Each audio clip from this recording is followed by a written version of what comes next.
تکبر اہل علم علماء کرام کے اندر بھی. میں آپ کو کیٹیگوریکلی اس یہاں میں پیغام دے رہا ہوں, تکبر ان نعت خانوں کے اندر بھی ہے, تکبر ان جو لفافہ خور ہیں ان کے اندر بھی ہے, تکبر ٹیچر ڈاکٹر پورا سسٹم آپ کو کلیپس کر گیا ہے. وجہ کیا؟ اچھا جو ان میں اچھے لوگ ہیں ان کو سلام ہے, ان کو بول رہا ہوں جو یہ سب کچھ کر رہے ہیں, ٹھیک ہے. اس میں کیا ہے کہ وہی اسلام جہاں میں کہہ رہا ہوں اول حنا نقدن الحکم, حضور نے فرمایا اگر تم نظام بچا لو گے, نظام کیا ہے؟ نفاذ شریعت, نظام بچا لو گے تمہاری مسجدیں بھی بچ جائیں گی, تمہارے مدارس بھی بچ جائیں گے, تمہاری خانقاہیں بھی بچ جائیں گی, تمہاری بچیوں کی عصمتیں بھی بچ جائیں گے, تمہارے ہر چیز بچ جائے گی. اور پھر آخری حضور نے کیا بولا؟ آخر ہن صلاۃ, آخری حملہ جو ہوگا وہ نماز میں ہوگا. ابھی تو مسجدیں ہیں نا ہر جگہ, گلی گلی مسجدیں, مسجدیں خالی ہیں. آپ بات کو سمجھے کہ ہم کہاں آ کے کھڑے ہیں, کہ ہم یہ آ کے کھڑے کہ جب تک نظام مصطفیٰ صلی اللہ علیہ وسلم نافذ عمل نہیں ہوگا ہم کچھ بھی نہیں کر سکتے. ذلت ہمارا مقدر ہے. جی شاہ صاحب, ناظرین آپ دیکھ رہے ہیں سید وقار شاہ صاحب ہمارے ساتھ موجود ہیں. میرا ایک سوال ہو رہا ہے آپ سے کہ ابھی جیسے آپ نے بات کی کہ ہمارے علماء دین یا ہمارے نعت خواں حضرات کہ جو لفافے لیتے ہیں, جی دیکھیں میں یہ سمجھتا ہوں اگر کوئی نعت خواں اس لیول پہ ہے یا کوئی عالم اس لیول پہ ہے کہ وہ رات دن محنت کرتا ہے, علم پڑھتا ہے اور اس کا اور کوئی کام نہیں ہے, کوئی جاب نہیں ہے, تو اگر وہ وقت کا اجارہ مانگ رہا ہے تو کیا اس کے لیے ناجائز ہے؟ کہ میں نے ناجائز اور جائز کی بات نہیں کی. وقت کا اجارہ تو ہوتا ہے نا. میں نے ناجائز اور جائز کی بات نہیں کی سر, بات صرف یہ ہے.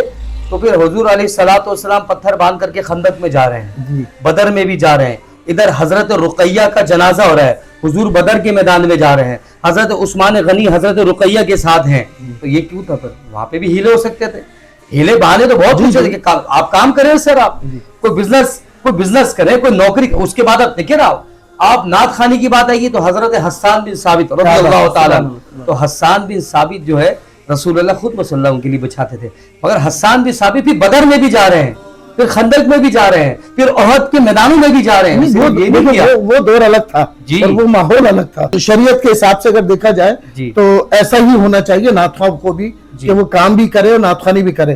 لیکن ابھی ہمارے یہاں اگر نعت خواں کوئی کاروبار لے کے بیٹھا ہوا ہے اور پھر اس کے پاس لوگ مدعو کرنے آتے ہیں اس کو کہ آپ نے ہمارے پروگرام میں آنا ہے, پھر وہ ڈیمانڈ کرے کہ اتنے پیسے میں لوں گا. میں آپ سے یہی عرض کر رہا ہوں کہ میں ان نعت خانوں کے لیے ایک پیغام یہ کہ آپ حضرت حسان بن ثابت رضی اللہ تعالیٰ کی سیرت تو پڑھیں, وہ تلوار بھی لے کے جا رہے ہیں اور وہ حضور کی ثناخوانی بھی کر رہے ہیں. تو یہ ہمارے عوام کو چاہیے نا, کہ عوام کو چاہیے, ہماری عوام ٹھیک ہوتی تو دیکھیں نا فاروق اعظم جب مسجد نبوی میں آ رہے ہیں تو عوام نے پوچھتے تھے حضرت ایوب انصاری نے یہ کرتا کہاں سے آیا, یہ کپڑا کا, تو عوام تو اسی لیے تو ذلت مقدر اس لیے بنا ہے کہ جب اوپر تو بدماش بیٹھے ہیں, اوپر تو دین سے متنفر کہنے یا منافقین بیٹھے, تو کم از کم آپ رسول اللہ کی ثنا کی بات کرتے ہیں, آپ حضور کے عشق محبت کی دعویٰ کرتے ہیں, تو آپ کی بھی کچھ ذمہ داری ہے کہ کچھ اسلام کی جھلک اپنے اندر بھی تو نہ ہے. آپ بھی جب ظالم کے ساتھ آپ بھی مل جاتے ہیں, حضور نے فرمایا کہ ظالم کے ساتھ ملنے والا بھی اور ظلم دیکھنے والا بھی اور خاموش ہے, تینوں کا انجام وہی ہے جو ایک ظالم کا ہوگا, یہ گنگا شیطان ہے. میں یہی عرض کر رہا ہوں کہ ان نعت خانوں کو سوچنا چاہیے, اور ہماری عوام کا تو قصور ہے, میں اس میں تو کوئی بات نہیں وہ نہیں کر رہا. اچھا میں معذرت کے ساتھ میں ایک بات کہوں گا, ہمارے علماء دین, میں کیونکہ بہت زیادہ قریب رہا ہوں لوگوں کے, تو وہ اگر علماء دین اس پہلو کو رکھیں اور وہ اپنا بھی کردار ایسا رکھیں, 75,000 2 لاکھ مانگے تو اس پہ کہاں گئی پھر شریعت؟ پھر ہمارے علماء دین کچھ نہیں بولتے اس پہ. دیکھیں میں نے پہلا سوال جو آپ نے کیا تھا, میں نے کہا تھا کہ اس ملک میں بدقسمتی کے ساتھ شریعت نافذ عمل نہیں ہوا. جب شریعت نافذ عمل نہیں ہوا تو یہ ساری چیز آپ کے فتنے کی نظر ہے. جی ہاں, ٹھیک ہے, جب فتنہ ہے حضور نے فرمایا کہ لوگ صبح مسلمان ہوں گے رات میں کافر ہوں گے. آپ بات کو سمجھ رہے ہیں حضرت؟ تو یہ نعت خوانی کیا, علماء کیا, دیکھیں جو علماء حق ہیں وہ ہمارے سروں کے تاج ہیں. حضور نے فرمایا نبی علیہ الصلوۃ والسلام کے یہ وراثت ان کو ملی ہے, پر اس کا مطلب یہ نہیں ہے کہ جو چاہے جس کا چاہے وہ دل کرے. کیونکہ جب ابو بکر صدیق نے کہا کہ جب ابو بکر بھی کوئی شریعت سے متنازع بات کرے تو آپ نے ابو بکر کی بات بھی نہیں ماننی, آپ نے شریعت مطہرہ کی بات ماننی ہے. تو اس چیز کو سمجھے. اور تیسری بات کہ حضور نے فرمایا ہے کہ زندہ جو ہے وہ فتنے میں گزر رہا ہے, زندہ کی ایسی تقلید نہیں کرنی ہے. یہاں تو پیر صاحب, شاہ صاحب, مفتی صاحب ہاتھ باندھ کے, یہ کیا ہے ادب تعظیم؟ اس کا ہرگز مطلب نہیں ہے کہ آپ اپنے آپ کو بالکل اندھے ہو جائیں. اندھی تقلید حرام ہے. اندھی تقلید لوگ کر رہے ہیں اپنے پیر صاحب کے لیے، لوگوں کو مارم پیٹی، اپنے مفتی صاحب کے لیے لوگوں کو مارم پیٹی، یہ صحیح نہیں ہے، یہ رافضی ہے، یہ دیوبندی ہے، یہ اور اسلام کے لیے جب ناموس رسالت کا موقع آیا، جب ختم نبوت کہہ رہے حالات ٹھیک نہیں ہے، میرا کام نہیں ہے، یہ حضرت صاحب کا کام ہے، یہ بولتے ہیں. اچھا یہ کیا ہے؟ تو بتائیے بھی امام ابو حنیفہ کے کوڑے کیوں پڑے، امام احمد بن حنبل کو کوڑے کیوں پڑے؟ جب انہوں نے بولا نا قرآن مخلوق ہے، تو امام احمد بن حنبل نے بولا نہیں، قرآن اللہ کی کتاب ہے، گرفتار کرو اس کو. 100 کوڑے مارے. کیوں کھائے انہوں نے؟ اتنے بڑے بڑے عالم اور علماء کرام. تو بتایا نا کہ حضور کی ایک حدیث بھی ہے کہ ایک دور ایسا آئے گا کہ جب مسجدیں بہت تو ہوں گی مگر ہدایت سے خالی ہوں گی، اور اس دور کے آسمان کے نیچے زمین کے اوپر جو اس دور کے علماء ہوں گے وہ بدترین مخلوق ہوگی. میں تو نہیں کہہ رہا، یہ تو نبی علیہ الصلوۃ والسلام سب فرما گئے. تو یہ ہے میرا جواب کہ ہمیں اپنا کردار بدلنا پڑے گا. آج جو پوری امت باغی ہو چکی ہے، ہر جگہ پیسہ جی، پیسہ پیسہ پیسہ پیسہ، عیاشی، اس کے علاوہ کوئی بات یہاں نہیں ہے. میں نے بڑے بڑے دینی طبقات کو اپنی آنکھوں سے دیکھا ہے. پیسہ ہمارا سب کچھ ہے، معذرت کے ساتھ جس سے حضور کی ایک اور حدیث یاد آ گئی ہے کہ ایک دور ایسا آئے گا جب پیسہ دولت ایمان ہوگا اور عورت قبلہ ہوگی، اور وہ بھی اس دوران یہ جو لوگ ہیں اور وہ کمینے لوگ عروج پائیں گے، ان کی بڑی بڑی جائیداد بلڈنگ ہوگی، ساری چیز ہوگی، مگر وہ بدترین مخلوق ہوگی. تو حضور سب فرما گئے. تو ہمیں پریشان نہیں ہونا. اسلام میں آخری بات یہ کر رہا ہوں، اسلام میں عیاشی آسائشیں نہیں ہے کہیں پر. اس قوم جب تک یہ قوم سمجھ جائے جلد سے جلد اور دوبارہ پلٹے دین مصطفیٰ صلی اللہ علیہ وسلم کی طرف، ساری چیز کلیئر ہو جائیں گی، بچیوں کی عصمتیں بھی بچ جائیں گی، بے روزگاری کا مسئلہ بھی حل ہو جائے گا. ایک بندے کی 40 گاڑیاں ہیں، ایک بندہ ابھی تک کرائے کے گھر پہ رہ رہا ہے. کیوں ایسی ڈسکرمنیشن، ایسا تضاد کیوں ہے؟ کیونکہ عدل نہیں ہے. فاروق اعظم ہوتے تو نہ کوئی امیر بچتا، نہ کوئی امیر کا کوئی چمچہ بچتا، سب برابر کرتے تھے. عدل اور مساوات. ایک بات ذہن میں آتی ہے شاہ صاحب، مرید آیا ان کے پاس اپنے معاملات کے لیے کہ بھئی میری طبیعت خراب ہے، وہ سب سے پہلے جوتیوں میں بیٹھا ہوا ہوگا. جب وہ بلائیں گے کب؟ کہ جب دیکھیں گے ہاں یار یہ بندہ صحیح ہے. اور اگر کوئی کار میں آیا ہے تو اس کو بولیں گے پہلے جلدی لے آؤ. کیا وجہ ہے؟ کیوں ہو رہا ہے ایسا؟ یہ سارا فتنہ مال کا ہے سر، یہ سب فتنہ مال کا ہے. دیکھیں میری بات سنیں، پیر کون ہے آج میں آپ کو بتا دوں.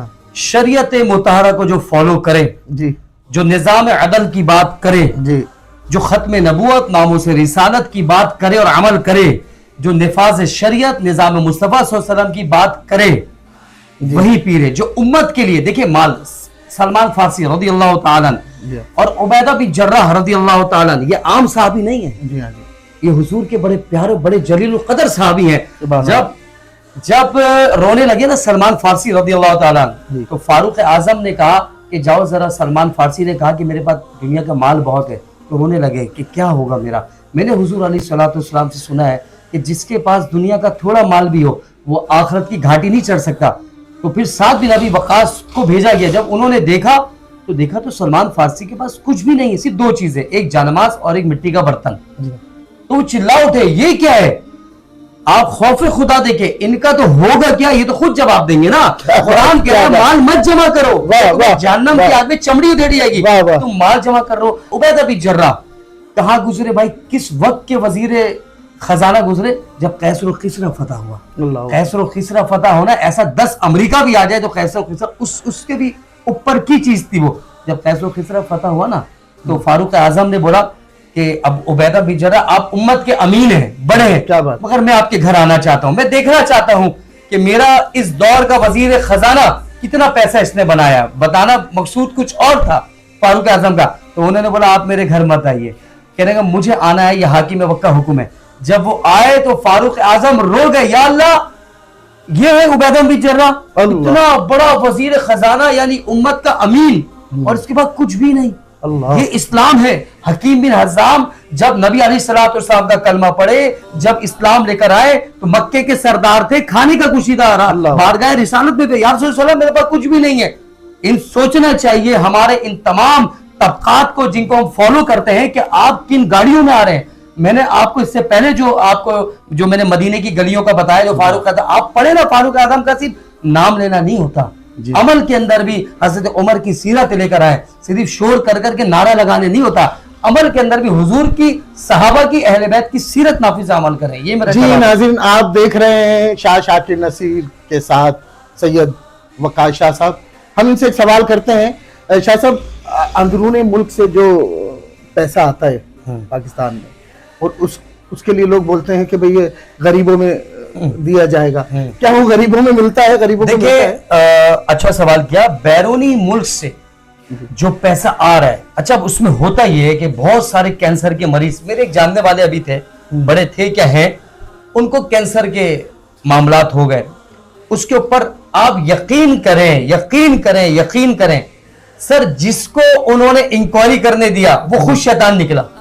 وہ خود جی یا تو غلط چیزیں اوپر بھیجنا, جی ہاں, حق کو حق نہیں بتانا, اور اپنے مفادات اور جھوٹ بولنا اور اپنے ڈالرز اپنے لینا, یعنی اس مستحق تک جو ہے رسائی نہیں ہے. میں اس لیے تمام ڈونرز کو کہتا ہوں, تمام ان رشتہ داروں کو کہتا ہوں جن کے بھائی بہن یو کے, کینیڈا, آسٹریلیا, امریکہ, جدہ, عمان کہیں پر بھی ہیں اور وہ پیسے یہاں بھیج رہے ہیں, خدا را ان ڈائریکٹ جو مستحقین ہیں جو لوگ ہیں ان کو دیجئے. اپنے بھائی, بھتیجے, بھانجے, دوست کو انکوائری کرنے مت دیجئے. وہ پہلے اپنا حصہ رکھے گا اس میں, میں آپ کو سچ بتا رہا ہوں, پھر وہ مینیپولیٹ کرے گا باتوں کو. نہیں یار ہمیں سمجھ میں نہیں آ رہا ہے, وہ یار چیٹر نہیں ہے کوئی. اب سنیے, چیٹر اگر کوئی ایسا ہوتا تو پھر چیٹر تو اصل اوپر والے بیٹھے ہوئے نا. اگر تمہیں اللہ نے 5 لاکھ کی نوکری دے دی ہے تو تمہاری کیا خوبی, یہ تو اللہ کی میری تقسیم ہے. اگر اللہ نے کسی کو لینے والا بنا دیا ہے, پتہ ہے نا حضرت عمر بن عبدالعزیز کے دور میں زکوٰۃ لوگ لے کے نکلتے تھے کہ کوئی لینے والا نہیں تھا, کیونکہ عدل تھا نا, عمر بن عبدالعزیز کا دور تھا نا, اور جو لے لیتا تھا اس کا احسان ہوتا تھا, یعنی وہ احسان کرتا تھا جو لے رہا ہے. یا الٹا ہے, یہاں لوگ زکوٰۃ بھی دیں گے یا کوئی خیرات تو وہ احسان جتاتے ہیں, وہ ذلیل کرتے ہیں, وہ تصویر. اور پتہ یہ کیا ہے شاہ جی, میں نے یہ دیکھا ہے کہ سوشل میڈیا پہ ایک صابن کی بٹی دی جا رہی ہے بڑی بی کو, اور اس پہ تصویریں بن رہی ہیں, اس پہ سوشل میڈیا پہ ڈال رہے ہیں. تو یہ کب ختم ہوگا یہ سلسلہ؟ ایک صابن کی بٹی کی کیا اوقات ہے؟ یہ سلسلہ جب ہی ختم ہوگا جب یہاں پہ نظام مصطفیٰ صلی اللہ علیہ وسلم آئے گا. یہ سارے جو بدماش ہیں نا جنہوں نے ملک لوٹا ہے, یہ کہتے ہیں, چلے میں نام لے لوں, آپ نام لے لیے, یہ کہتے ہیں کہ بھائی ہماری افواج, خدا کی قسم افواج پاکستان ہے, بہت اچھی, تو ہم ہیں. آج وہ بارڈروں کے اوپر وہ بچے, وہ جوان اپنی جانیں دے رہے ہیں, بلوچستان سے لے کر خیبر تک اپنی جانیں دے رہے ہیں. اور کل کا واقعہ ہے جو ہمارے جو ایک کرنل صاحب نے جو شہادت جامع شہادت نوش کیا, وہ کس کے لیے؟ ان کے بچے نہیں تھے, ان کے 4 بچے یتیم ہو چکے ہیں. مگر یہ جو فتنہ پھیلانے والے, یہ کالے انگریز کے جو غلام ہیں, یہ پورا ملک انہوں نے لوٹا ہے کہ یہ 200 گاڑیاں لے کے گھومے, اور یہاں ہمارے افواج پاکستان قربانیاں دیں, ہماری انٹیلیجنس ایجنسیاں, حساس ادارے ہمارے لیے اپنی جانیں دیں, اپنی قربانیاں دیں. اور یہ بے شرم کہتے ہیں کہ یہ جو ہے اس کے پیچھے وردی, تمہیں شرم نہیں آتی؟